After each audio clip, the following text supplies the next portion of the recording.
Madame, mademoiselle, monsieur, bienvenue à Métro News. Voici les points essentiels qui seront développés aujourd'hui. Le bilan des dernières intempéries qui ont frappé le pays s'est alourdi. Selon le Bureau de la protection civile, au moins 2 personnes ont trouvé la mort et plus de 400 familles sont affectées. Les députés sont désormais en vacances. La session a été clôturée par une séance en Assemblée nationale à laquelle assistaient 26 sénateurs et 91 députés. L'Union européenne envisage de mettre à la disposition d'Haïti 420 millions d'euros durant les 7 prochaines années. L'annonce en a été faite par le représentant de l'UE en Haïti, Vincent Legert. La session a été clôturée par une séance en Assemblée nationale à laquelle assistaient 26 sénateurs et 91 députés. Une séance de bilan durant laquelle les parlementaires se sont décernés un satisfecit pour leur activité durant la dernière session. Toutefois, les députés n'ont pas ratifié l'accord de partenariat économique APE, pourtant placé à l'ordre du jour. Le député Price Cyprien se réjouit de la bonne collaboration entre partenaires, quelle que soit leur couleur politique, pendant la première session ordinaire législative de 2017. Selon lui, cette entente est à l'origine du bilan positif de l'activité des députés, mais l'élu de Thomazeau prévoit d'ores et déjà que la Chambre des députés sera plus productive lors de la prochaine session. Jerry Tardieu, le député de Pétionville, estime qu'il aurait été possible de faire plus pendant la session. Toutefois, il se réjouit également de l'atmosphère démocratique qui règne actuellement au Parlement.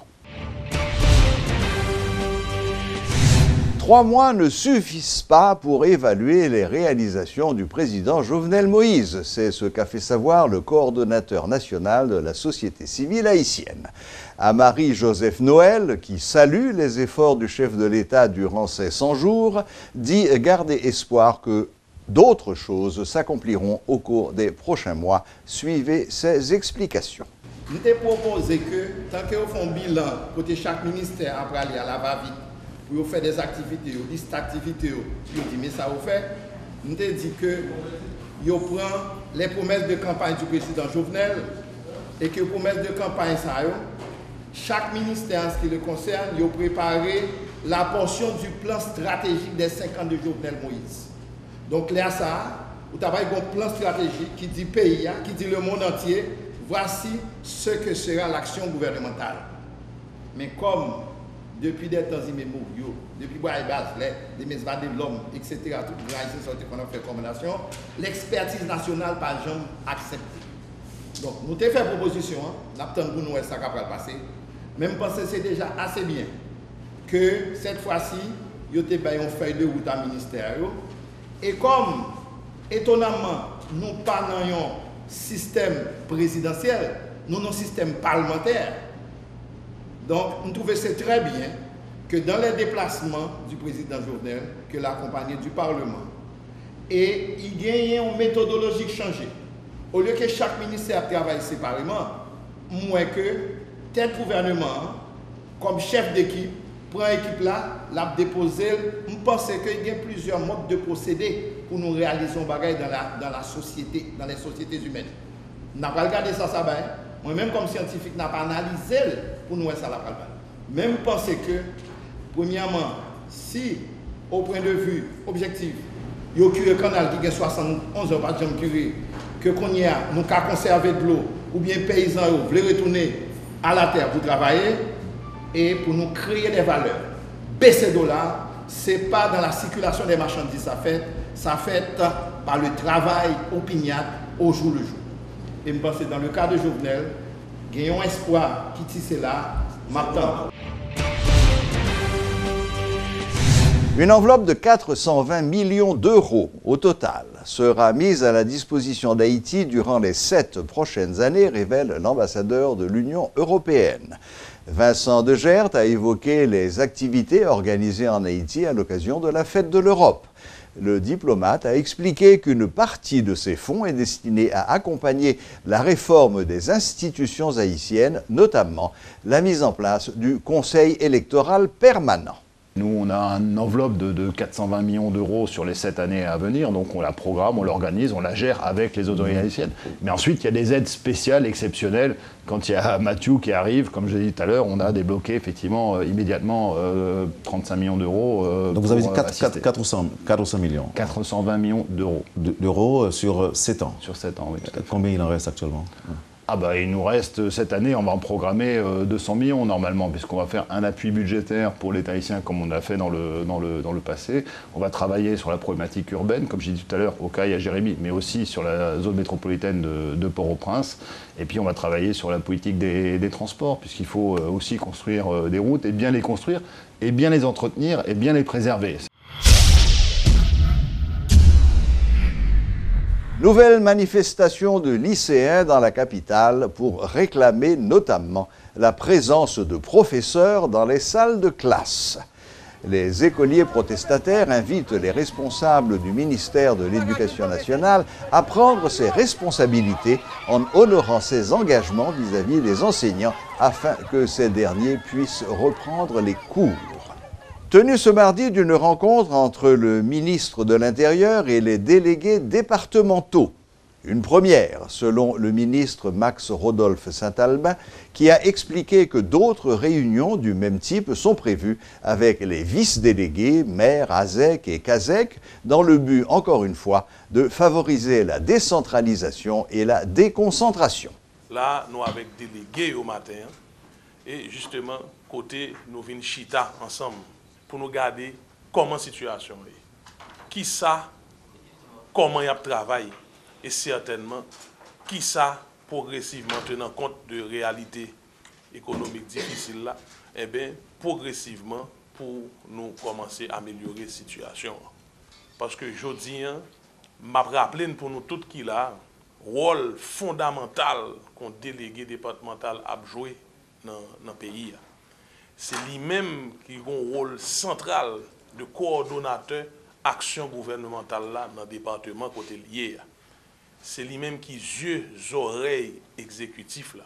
Il est là pour coordonner homogénéité action gouvernementale là. Il a une grosse responsabilité sous dol. Nous mettons pour un mot.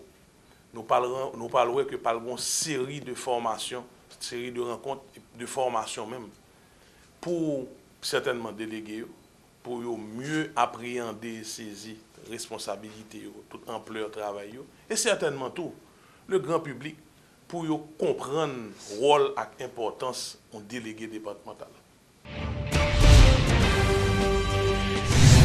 La gouvernance fait l'objet d'un atelier de 3 jours organisé par la BRH et la Société financière internationale de la Banque mondiale, à l'intention des institutions de l'État, des médias et des entreprises familiales. Cette initiative est présentée par le gouverneur de la Banque centrale comme un signe de la volonté de l'État d'instituer la bonne gouvernance dans toutes les institutions.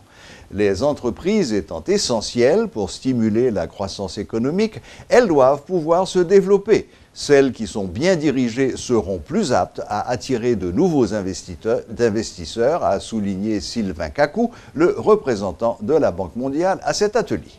La gouvernance qui tient compte de toutes les règles. Il faut qu'il y ait des institutions qui supervisent comment gouverner ça fait. Il faut qu'il y ait des institutions qui à l'intérieur, il y ait des normes et des règles qui établissent de façon à ce que les institutions soient bien gérées. Et si que nous voulons penser à développement pays, si nous voulons que l'entreprise nous vienne à un niveau international et que nous puissions participer en fait dans n'importe quel marché et que nous accueillir en fait des fonds d'investissement étrangers, il faut que nous bien gérés. Il faut que c'est des entreprises qui auditées par des firmes d'audit qui respectent toutes les règles. Il faut qu'il y ait tout ensemble de mesures que firmes ça va prendre de façon à ce que nous gérions correctement. Et la Banque centrale a travaillé sur l'élargissement de marché financier. Nous ne pouvons pas parler de marché financier si l'entreprise, les gens qui prennent investir comme une entreprise, pas sûr que l'entreprise a bien géré et que l'on investit comme une entreprise, c'est pas un corps qui va le perdu. Donc, en résumé, gouvernance atelier, ce que nous avons fait là, c'est de façon à ce que nous mettions tout, je dis, c'est nous mettons tout secteur public là ensemble, de façon à ce que nous discutions des voies et moyens, de façon à ce que nous réalisions une bonne gouvernance à travers nos institutions publiques. Le gouverneur l'a bien dit, la bonne gouvernance, il n'y a pas d'index. Il y a peut-être des éléments qui permettent de dire qu'un pays est plus avancé en termes de bonne gouvernance que d'autres. Mais en matière de gouvernance, c'est comme en démocratie.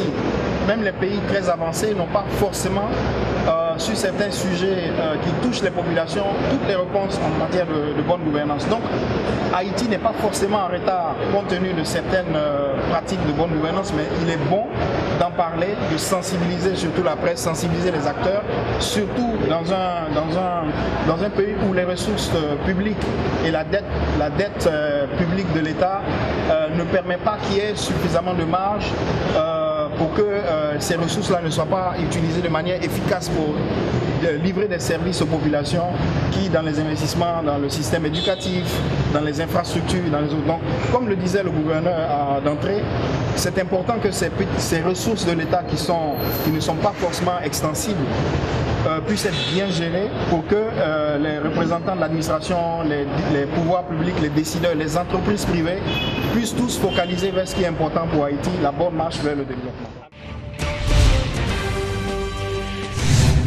L'Organisation des Nations Unies pour l'alimentation et l'agriculture, FAO, en appui au ministère de l'Agriculture, des Ressources naturelles et du Développement rural, a procédé à la distribution des matériels de pêche et de cash for work dans les départements du Sud et de la Grande-Anse. Nous démarrons l'activité jeudi à Saint-Jean du Sud. FAO passé un protocole d'accord avec l'organisation PADI, représentée par M. Lamar jeudi ici. PADI il a un contrat avec FAO pour faire appui à 2500 pêcheurs, à faire un appui en formation technique pour utilisation matérielle nouvelle jeudi à pêcheurs et encadrement pendant une période de 6 mois, en plus que distribution matérielle qui nous commence jeudi. Quel type de matériel nous baille pêcheurs jeudi? Nous baille matériel pour construire des CP. Vous connaissez tout le monde habitué à la pêche des CP déjà dans son ça. Mais un DCP que j'ai perdu à cause tempête Mathieu, même bien DCP que j'ai perdu avant tout.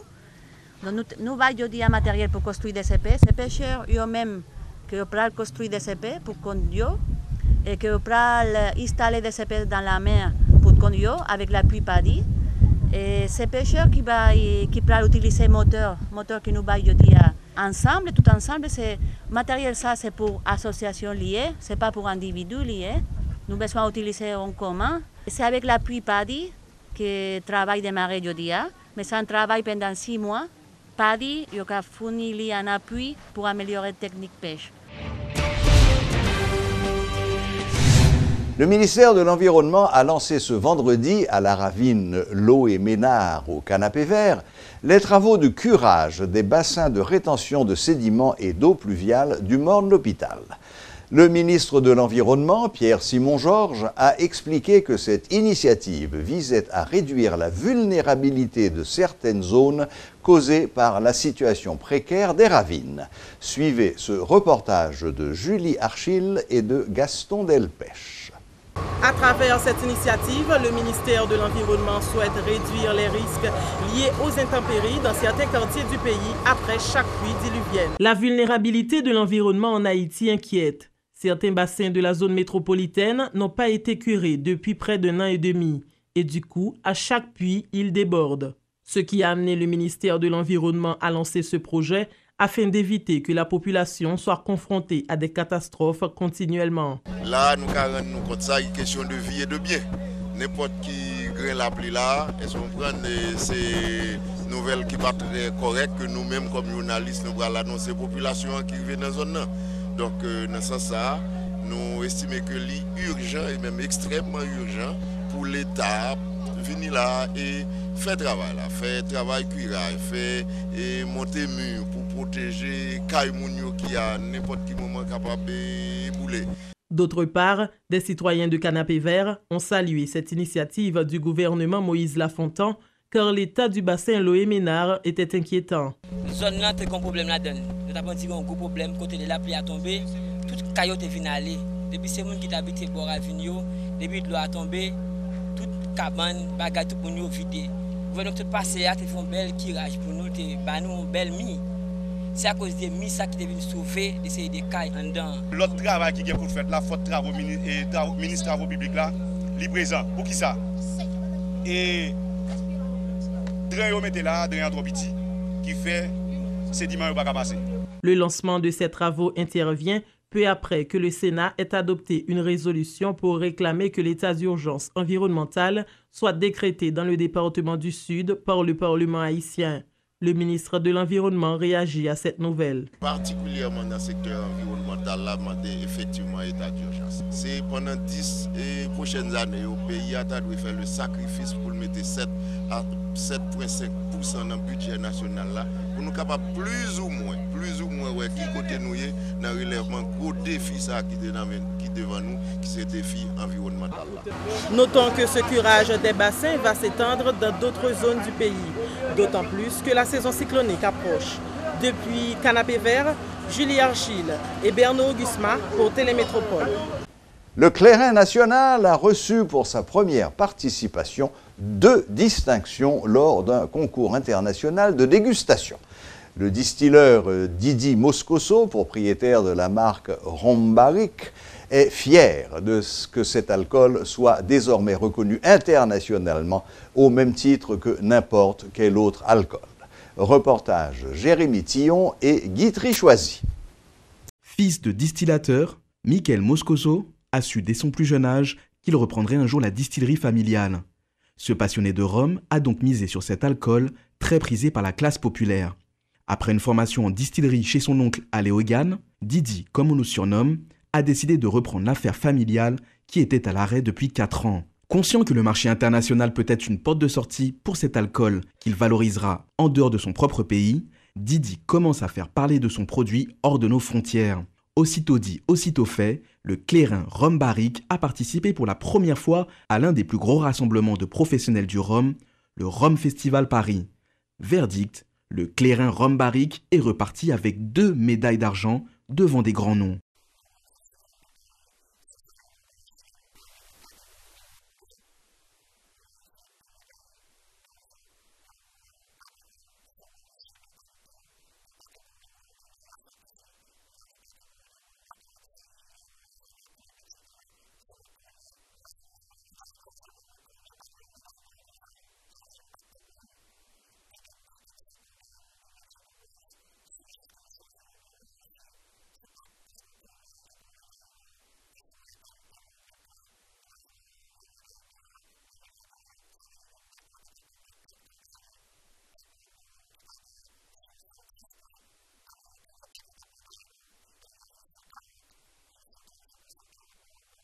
Prochaine étape, reformater les réseaux sociaux de la marque, établir des partenariats à l'international et se focaliser sur une production à plus grande échelle. Le développement du Clairin Lacaille doit être un rêve qui se réalise sur le long terme.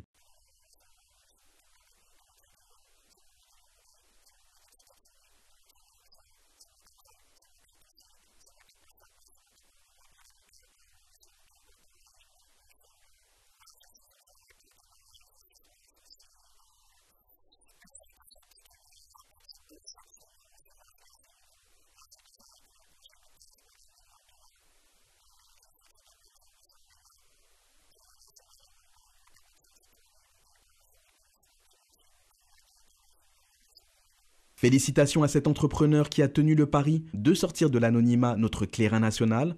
Espérons que prochainement, on puisse le retrouver sur les tables du monde entier. En attendant, vous pouvez vous procurer ce spiritueux dans les supermarchés de la capitale. La Chambre des députés est en vacances depuis ce matin. Pour faire le point sur le bilan de la session qui vient de s'achever, nous avons avec nous ce soir le député de Thomazeau Cyprien Price, qui est également membre de la commission d'amendement de la Constitution et président de la délégation haïtienne à l'Assemblée paritaire ACP-UE. Bonsoir, monsieur le député Cyprien Price, et bienvenue sur Metro News. Bonsoir Serge, je profite de l'occasion pour saluer tous les Thomazelais qui nous regardent maintenant. Et on est très heureux d'être avec vous sur Métropole pour commenter un petit peu l'actualité. Voilà, mais plus que l'actualité, nous allons un petit peu nous concentrer sur le bilan de cette session qui vient de s'achever. Si j'ai bien compris, le 27 mai prochain, vous attendez l'arrivée de la délégation du GAFIC qui va venir un petit peu évaluer les progrès qui ont été faits face au de-risking. À quel point en êtes-vous sur ce dossier? Bon, et vous savez, Serge, que depuis l'année dernière, depuis juin de l'année dernière, et on a transféré le rapport du GAFIC sur la situation d'Haïti concernant le blanchiment et la lutte contre le terrorisme. La drogue ou le terrorisme. Donc on avait des obligations à respecter sur le plan légal, et particulièrement le vote de la loi de renforcement, je dirais, de la loi sur le blanchiment, et aussi le vote de la loi organique sur le CREF. C'est ça. Donc, au mois de septembre dernier, avant la fermeture de la deuxième session de la première année de la 50e législature, on a eu le temps de voter le renforcement de la loi sur le blanchiment, qui a été aussi voté par le Sénat avant la réunion de novembre dernier. Mais maintenant, le GAFIC avait fait l'exigence du vote de la loi organique de l'UCREF pour pouvoir avancer vers la prochaine réunion qui va avoir lieu, je crois, entre le 27 et le 29 à partir du 27 mai, oui. Voilà. Bon, si j'ai bien compris, le dossier UCREF est aujourd'hui réglé, ça a été voté. En principe, oui, parce que la Chambre a eu le temps de voter la semaine dernière à notre dernière séance. Heureusement, on a fait la transmission très rapidement au Sénat et les sénateurs l'ont voté hier. Donc le problème est pratiquement réglé. Donc Haïti va passer pour bon élève devant la commission du GAFIC qui va examiner si on est au diapason avec les exigences qu'on avait faites depuis l'année dernière. Très bien. Est-ce que la réforme du Code pénal fait aussi partie de la liste des exigences qu'avait présenté le GAFIC? Bon, en principe, il y avait deux rapports en juin de l'année dernière. Le rapport du département d'État sur l'exigence de l'harmonisation de notre législation pénale à la législation internationale et aux différentes conventions, aux différents traités internationaux. Donc il y avait le code pénal et le nouveau code de procédure pénale aussi, parce que, comme vous le savez, le code pénal haïtien date de 1835. Donc la loi doit évoluer avec la société. Donc il fallait pénaliser, si vous voulez, certains comportements antisociaux, certains comportements qui ne cadrent pas avec la société. Et qui n'existaient pas en 1837. De corriger aussi nos devoirs au niveau du code pénal. Et le gouvernement a profité pour préparer le code de procédure pénale qui va remplacer le code d'instruction criminelle. Donc à nos jours, on a terminé avec la loi sur le blanchiment, la loi portant la loi organique de l'UCREF. Et là, on va attaquer très rapidement le code pénal, le nouveau code pénal et le code de procédure pénale.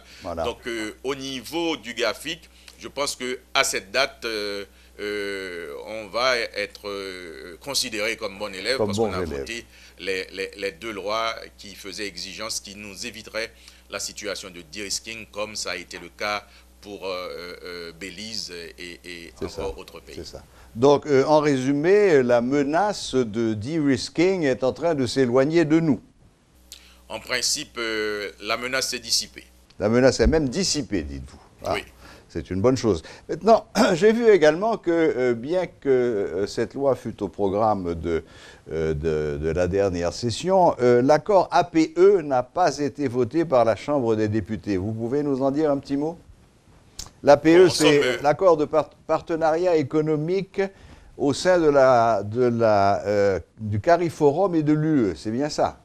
C'est bien ça. D'accord. Donc on n'a pas pu voter cet accord pour la simple et bonne raison, la transmission a été faite de manière tardive à la Chambre des députés. Donc, nous, les députés, on n'a pas eu le temps de nous plancher dessus. Donc, on a dû reporter ça pour la prochaine session. Je pense qu'on a pratiquement un mois de vacances pour examiner cet accord. Et à l'Assemblée nationale du deuxième lundi du mois de juin, on aura le temps de nous prononcer là-dessus, soit de l'accepter ou de le rejeter. Ou de le modifier. En principe, on ne peut pas les modifier comme ça. Bon. On peut émettre des réserves sur certains points. Oui. Mais comme je vous l'ai dit, on aura le temps entre députés pour examiner l'accord de la PE et voir qu'est-ce qu'on peut retenir, sur quoi peut-on porter des réserves et dans quel terme on va pouvoir voter le décret d'application, le décret portant ratification de cet accord. D'accord. Alors, en quelques mots, M. Price, ce bilan, vous le jugez comment? Positif? Bon, il faut dire qu'on commence à avoir une certaine discipline au niveau des blocs, au niveau du Parlement. Donc, moi, je fais partie du bloc majoritaire, le bloc APH. Donc là, on a démontré à nos députés du bloc majoritaire qu'il est important de participer aux séances, qu'il est important de participer au travail de commission. Et avec cette discipline, comme vous le savez, on a pu voter la loi sur le CREF. Et on a décidé de continuer sur cette même lancée afin d'être plus productif au sein de la Chambre des députés. C'est ainsi qu'il y a des documents, il y a des projets de loi, il y a des propositions de loi qui sont en souffrance dans le cadre de l'agenda législatif. Pendant cette période de vacances allant du deuxième lundi du mois de mai au deuxième lundi du mois de juin, les commissions vont travailler d'arrache-pied sur ces projets de loi, sur ces propositions, afin qu'on ait beaucoup plus de matière à voter lors de la deuxième session qui va se dérouler du deuxième lundi du mois de juin au deuxième lundi du mois de septembre de cette année. Je crois d'ailleurs que dans d'autres circonstances, vous avez eu l'occasion d'exprimer votre satisfaction quant à l'ambiance qui règne au sein du Parlement haïtien aujourd'hui. Bon, c'est vrai qu'il y a plusieurs blocs politiques au sein de la Chambre des députés. Nous sommes 6 blocs politiques environ et des indépendants. Et là, on a essayé d'organiser une certaine harmonisation dans les travaux de bloc et aussi dans les travaux de commission. Donc, avec cette discipline qu'on est arrivé à instaurer au sein du Parlement, donc le Parlement haïtien commence à devenir beaucoup plus productif, à faire œuvre qui vaille au niveau tant des commissions qu'au niveau des séances. Et on va continuer sur cette lancée parce que nous voulons que la 50e législature soit une législature exemplaire. Magnifique, magnifique. J'allais vous poser la question de la durée de vos vacances, mais vous avez répondu d'avance. Elle dure un mois jusqu'au deuxième lundi du mois de juin. Mais ça va nous permettre aussi de retourner dans nos patelins pour converser avec la population qui nous a voté, discuter avec eux, comprendre les problèmes de la population dans la cité et porter leurs doléances vers qui de droit, c'est-à-dire au niveau du Parlement et même au niveau du gouvernement, parce que vous le savez que c'est le gouvernement qui dirige la politique de la nation, c'est le gouvernement qui doit travailler pour le bien-être des citoyens. Donc nous, en tant que parlementaires qui représentons les porte-parole de nos populations, et nous allons pendant ce mois de vacances converser avec les gens, avec les catégories socio-professionnelles, avec les associations qui sont dans nos communes, afin de pouvoir porter plus haut leur voix, leur desiderata et tout ce qu'il y a au niveau de la commune. Vacances qui seront quand même interrompues lors de l'arrivée de la délégation du GAFIC. Je ne vais pas le dire, mais plutôt ces vacances vont être interrompues à cause de l'appréciation qu'on doit faire sur le budget rectificatif. Je pense que le président de la République va nous convoquer à l'extraordinaire très prochainement afin de nous plancher sur le budget rectificatif. Eh bien, député Cyprien Price de Thomazeau, merci infiniment de nous avoir consacré ces quelques minutes afin de faire un petit peu le tour du bilan de cette dernière session. bonnes vacances à vous, bonnes vacances à vos collègues et bon travail sur place dans votre circonscription de Thomazeau et à très bientôt. Merci et à bientôt. C'est un plaisir pour nous d'être avec Métropole. Merci infiniment. Au revoir. Voilà. La boucle est bouclée. Merci de votre fidélité et à la prochaine, même heure, même chaîne.